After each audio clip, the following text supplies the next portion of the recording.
देश में लगातार आतंकी गतिविधियां बढ़ती जा रही हैं। एक के बाद एक बड़े खुलासे हो रहे, जिसको जानकर आप भी हैरान हो जाएंगे। इन सब के बीच पड़ोसी मुल्क पाकिस्तान की नापाक हरकतों से भी पर्दा उठ रहा है। उसकी साजिशें नाकाम हो रही हैं।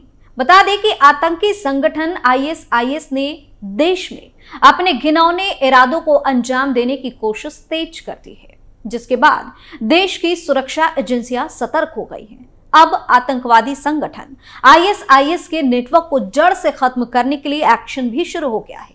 कई सारे प्लान भी बनाए जा रहे हैं और उसमें कामयाबी भी मिल रही है। पुलिस और खुफिया एजेंसियों की रेड में देश के दुश्मनों का खूब पता चल रहा है और अब यूपी एटीएस ने भी इनके खिलाफ तगड़ी कार्रवाई शुरू की है। इनकी गिरफ्तारी भी हो रही है। गौर करने वाली बात यह है कि यूपी में अलीगढ़ आतंकियों का हब बनता जा रहा है और अलीगढ़ मुस्लिम यूनिवर्सिटी उनका सुरक्षित ठिकाना बन गया है। लगातार आईएस आतंकियों की गिरफ्तारी के बाद कई खुलासे हो रहे हैं। नमस्कार, आप देख रहे हैं कैपिटल टीवी उत्तर प्रदेश और मैं हूं आपके साथ दिव्या सिंह। इस खास प्रोग्राम पर्दाफाश में आपका स्वागत है। पर्दाफाश में आज बात होगी अलीगढ़ से गिरफ्तार आईएस आतंकी की। तो चलिए शुरुआत करते हैं। यूपी एटीएस को मिली बड़ी सफलता। अलीगढ़ से फिर आईएस आतंकी को दबोचा। दूसरे आतंकी ने कोर्ट में किया सरेंडर। बड़ी घटना को अंजाम देने की साजिश नाकाम। यूपी एटीएस को एक दिन में दो बड़ी कामयाबी लगी है हाथ। आईएसआईएस से जुड़े 25-25 हजार के दो इनामी यूपी एटीएस की गिरफ्त में हैं। इसमें अलीगढ़ मुस्लिम विश्वविद्यालय यानी कि एमयू में तैयार किए गए आईएस यानी कि इस्लामिक स्टेट के मॉड्यूल से जुड़े सदस्य आमस अहमद उर्फ फराज अहमद और अबीदुल समद मलिक है।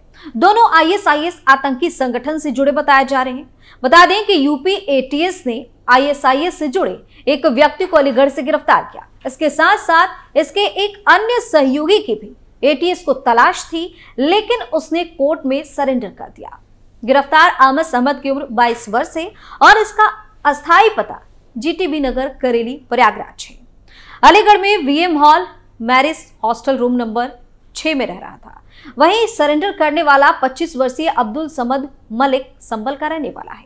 बता दें कि गिरफ्तार आमस अहमद पहले अपने गिरफ्तार साथियों के साथ मिलकर अलीगढ़ मुस्लिम विश्वविद्यालय में आईएसआईएस का मॉड्यूल तैयार कर अन्य लोगों को भी इससे जोड़ रहा था।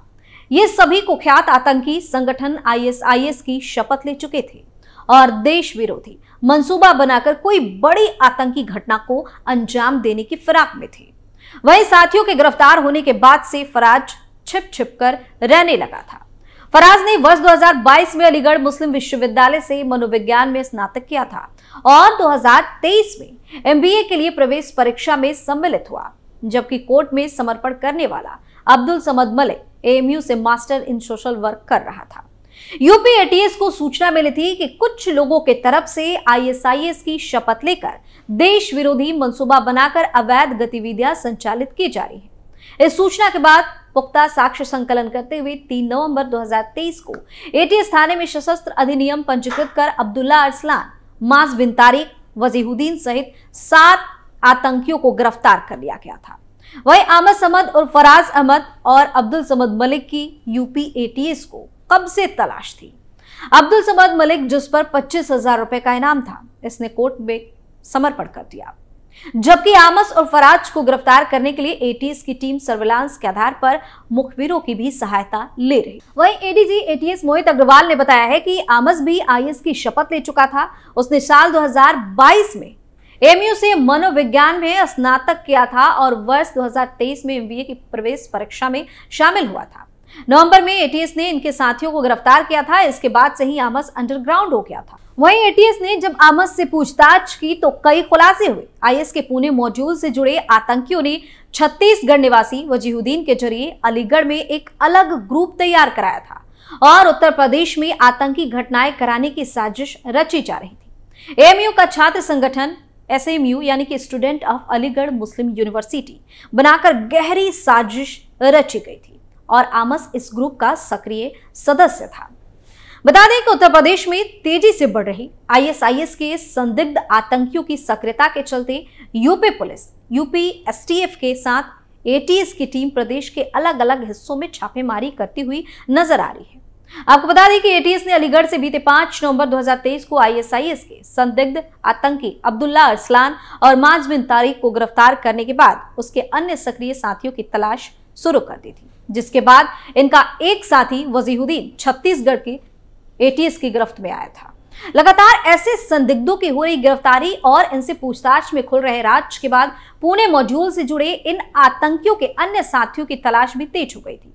इसी बीच एटीएस की टीम ने यूपी के अलग अलग जिलों से 4 अन्य संदिग्ध आतंकियों को भी धर दबोचा।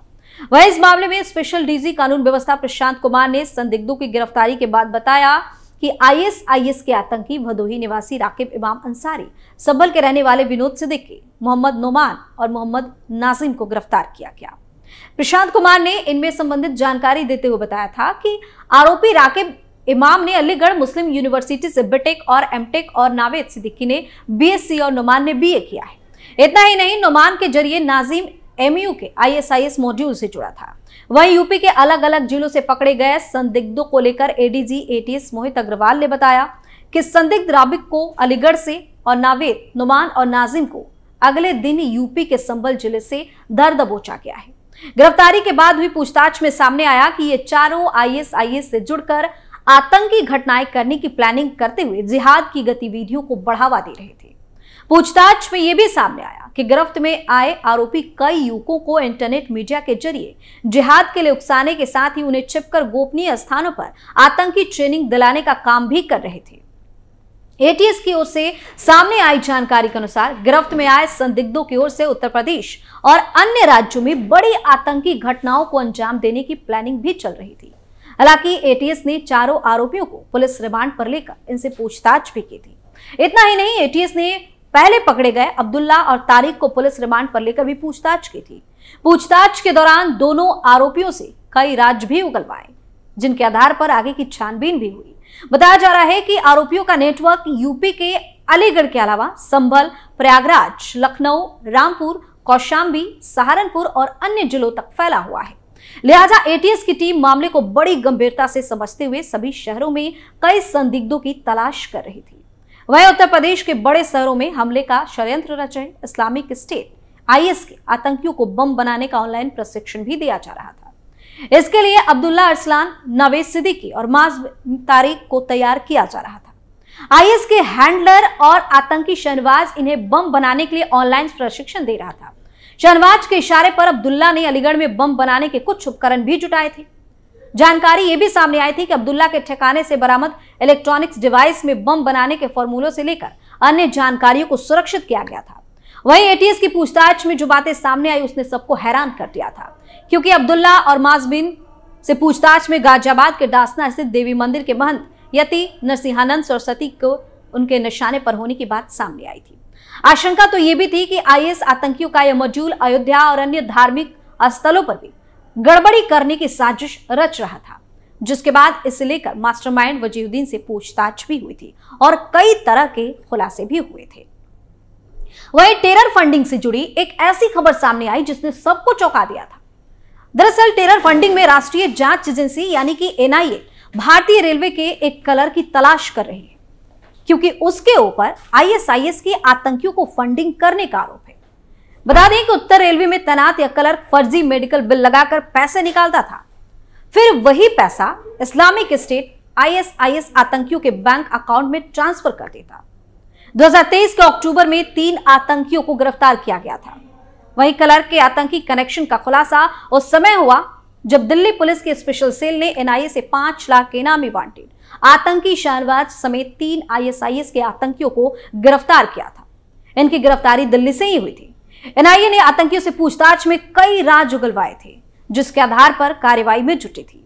क्लर्क की गिरफ्तारी के बाद आईएसआईएस के पुणे महाराष्ट्र मॉड्यूल में और भी कई तरह के बड़े खुलासे हो सकते हैं। तो इस तरह से देश के दुश्मनों को यूपी एटीएस दबोचने में जुटी है, जिसमें उनको सफलता भी मिल रही है। वहीं जांच में देश के गद्दारों का भी खूब पता चल रहा है, जिसकी गिरफ्तारी के लिए छापेमारी भी की जा रही है। पर्दाफाश में फिलहाल के लिए इतना ही। आप अपनी राय हमें कमेंट करके जरूर बताएं और देखते रहिए कैपिटल टीवी उत्तर प्रदेश। नमस्कार।